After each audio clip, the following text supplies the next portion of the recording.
That was my first year. Yeah. That's when I met Earl. Farmer Earl. Who became my brother Earl. Brother Earl. Mm-hmm. Tell it, Floyd. So we just got back from biking these miles. So we just finally turned and went like biking up this gravel, long driveway road. It was huge land, and right over here to the side there was this house, this farmhouse. Yeah. And then there was like a barn over a little bit by it. Yeah. And I go up there by myself on my bike. I stop my bike there, and I walk up to the farmhouse, and I see all the people gathered around this one guy. And this one guy was like in a big rocking chair there, and he was like telling these stories. And all the people like around was all around him. And I'm looking for the guys that we came here with, and that's on our team. And I got to know them so well doing the whole thing. They my brothers, you know. Once Right. we get to click clack like this, we brothers. And so I go over there and I'm looking around. I'm like, hey, anybody see my brothers? And right away, all the heads just went stared at me. And then the guy that was in the chair turned and looked, and he goes, well, son, I don't know where you think you are, but there's not a lot of brothers around here.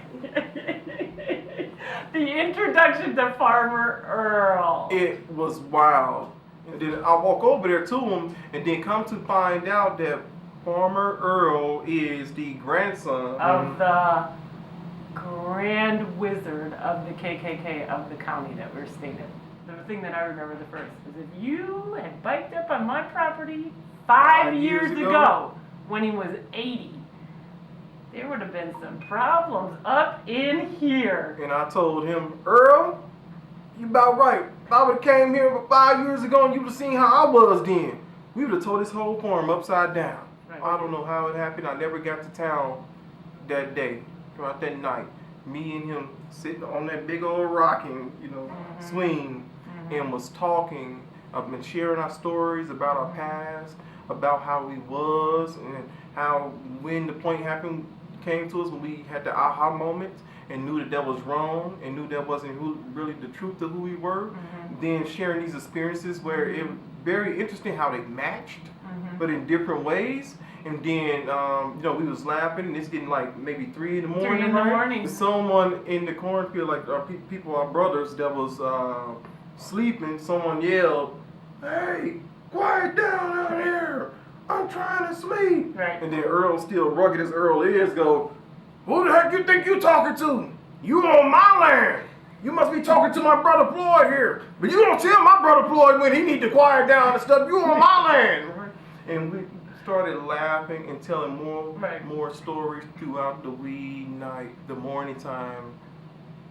It was just it was just precious. He was sitting out there waiting for me. On his scooter thing. Little scooter thing. Yeah. And then he goes, Floyd, it was good, talking with you.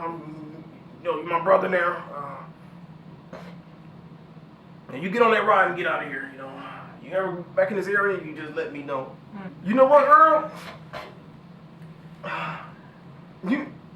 If I come back through Iowa again, I'm gonna be to see you, but I gotta get out of here. I got time to go on a ride. I think the dust just blew into my eyes. And then you're like, all right, just give me a hug. And like we hug each other. Yeah. And both like kind of the other way looking. And then like I get us on the bike. Right. The last thing we hear from Farmer Earl as we biking down the driveway. Biking down the driveway, and he yells, Floyd, how are they letting you bike away without training wheels? Where are your training wheels? Floyd, your training wheels. That's a great story. That's a great story.